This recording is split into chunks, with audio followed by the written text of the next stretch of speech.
Hallo und herzlich willkommen bei Brikina. Auch in dieser Woche freuen wir uns wieder, Ihnen was Interessantes zeigen zu dürfen. Letzte Woche haben wir angekündigt, dass wir in die Produktionshalle gehen, wo wir zusammen anschauen, wie ein Bauteil für die Brikina-Modelle produziert wird. Bis gleich an der Maschine. Danke. So, Sie hören es am Hintergrundgeräusch. Wir sind jetzt mitten in der Produktion. Anfangen tun wir beim Material. Ich habe meine Hände extra sehr sauber gewaschen, zweimal, damit ich kein Fett mehr dran habe. Weil Fett ist Gift für unser Grundmaterial. Wir haben hier Granulat, das ist die Basis für sämtliche Teile, sämtliche durchsichtigen Teile bei unserem Fahrzeug. Scheinwerfer, Fensterscheiben und so weiter. So, wir springen jetzt zum fertigen Bauteil.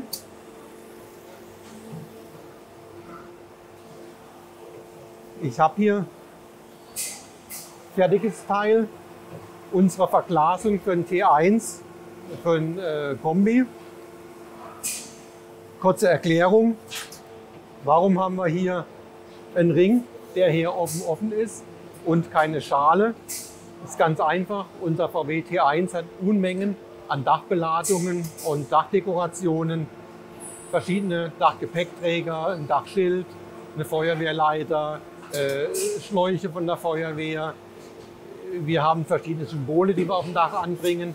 Und all diese Anbauteile müssen mittels einem Pin angebracht werden.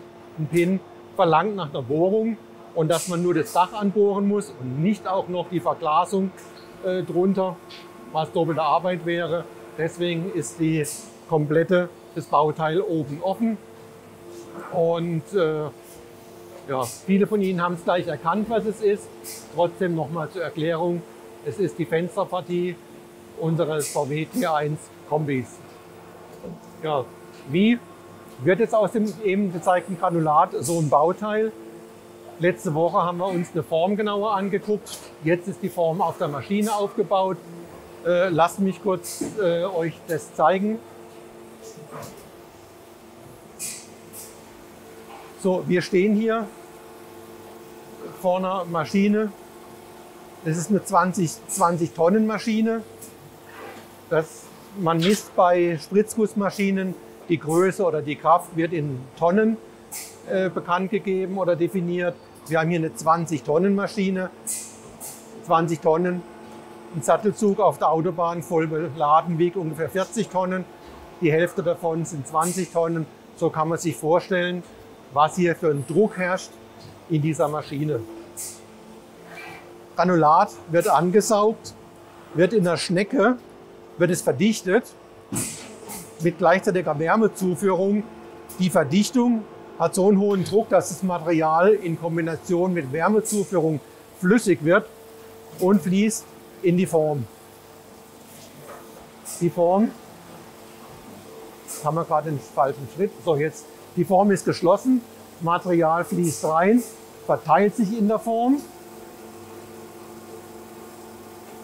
Danach wird die Form geöffnet. Auswerferstifte werfen das Teil aus der Form. Gleichzeitig kommt von oben ein Picker und nimmt den Anguss, den Spritzast mit, der ja wieder benötigt wird. Der wird geschreddert und wird wieder frisches Material. Kann man machen bei einwandfreiem Material, wie wir das hier verarbeiten. So, jetzt bitte ich den Kameramann mal andere Sichtweite. So, ich möchte nämlich jetzt die Auswerferstifte zeigen. Jetzt sehen Sie es. Im ganz kurzen Moment ist es zu sehen. Die Form geht auf und mobile Stifte stoßen aus der Form und werfen das Spritzobjekt nach unten. Diese Auswerferstifte sehen Sie, oder die Auswirkungen der Auswerferstifte sehen Sie bei vielen Plastikmaterialien, wenn auf der Innenseite so 2, 3 kreisrunde Punkte sind, dann sehen Sie, egal um was es sich handelt, beim Kugelschreiberteil oder wo auch immer, das war der Auswerfer, der das Plastikteil aus der Form entfernt hat. Wir sind jetzt ein paar Meter weiter an der nächsten Maschine.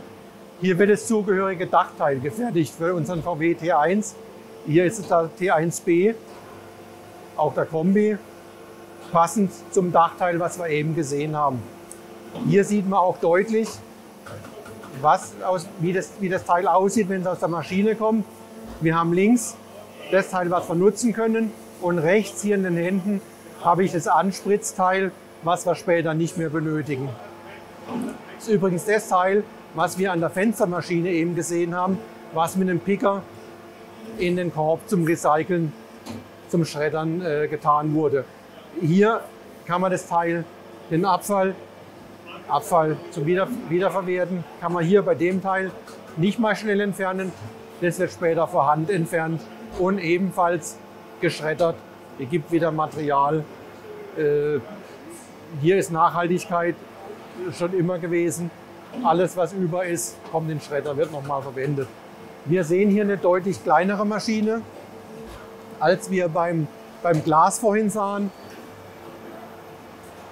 Die Größe der Maschine hängt immer davon ab, wie groß die Form ist. Hier haben wir eine kleine Form, weil nur ein Teil in der Form ist. Beim Glas vorhin waren es 2 Teile, die gleichzeitig gespritzt werden. Deswegen größere Form, größere Maschine. Ja, ansonsten ist das Grundprinzip das gleiche. Hier wird das Granulat oben eingefüllt, nicht mittels Saugschlauch angesaugt. Aber auch hier drin haben wir die Schnecke, es wird verdichtet, Wärmezuführung, die Form ist exakt das gleiche, wie wir eben beim Fensterteil gesehen haben, nur halt ein bisschen kleiner.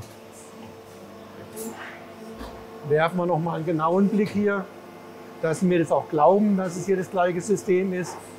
Hier sitzt auch wieder die Form, ist geschlossen, Material geht rein, Form geht auf, Auswerferschifte werfen das Teil raus. Exakt das, was wir vorhin auch schon gesehen hatten. So, im Prinzip ist alles erklärt. Es ist kein Hexenwerk. Es ist halt nur ein riesiger Maschinenpark nötig. Warum lassen wir die Teile nicht bei uns im Haus fertigen? Vielleicht noch eine abschließende Frage, ist ganz einfach. So eine Maschine benötigt eine Betreuung.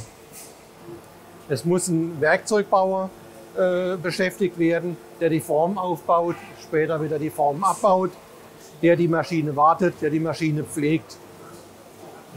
Wir haben den Bedarf bei Brekina, wir könnten eine Maschine an 3-4 Tagen die Woche laufen lassen, um unseren Bedarf zu decken. Nur mit einer Maschine beschäftigt man nicht einen kompletten Werkzeugbauer, der 40 Stunden arbeiten möchte in der Woche. Deswegen gibt es nicht, dass irgendein Produzent, Fabrikant nur eine Maschine dastehen hat. Das lohnt sich nur, wenn man dann 10 Maschinen mindestens hat. Dann ist der Werkzeugmacher oder Maschinenbauer, je nachdem, ist da rund um die Uhr beschäftigt. Und die Arbeitsabläufe sind dann so verteilt und abgestimmt, während die eine Maschine produziert, wird die andere gewartet und an der dritten Maschine wird danach ein Werkzeug aufgebaut. Das ist alles mit einer Maschine nicht rentabel zu machen. Deswegen sind wir hier im Schwarzwald bei einem Zulieferer, mit dem wir jetzt schon seit 10 Jahren zusammenarbeiten und der uns seit 10 Jahren die Teile bestens fertigt. Wir bedanken uns an dieser Stelle auch für die Gastfreundschaft heute, dass wir hier filmen durften. Und somit möchte ich mich verabschieden. Bis zum nächsten Mal. Tschüss.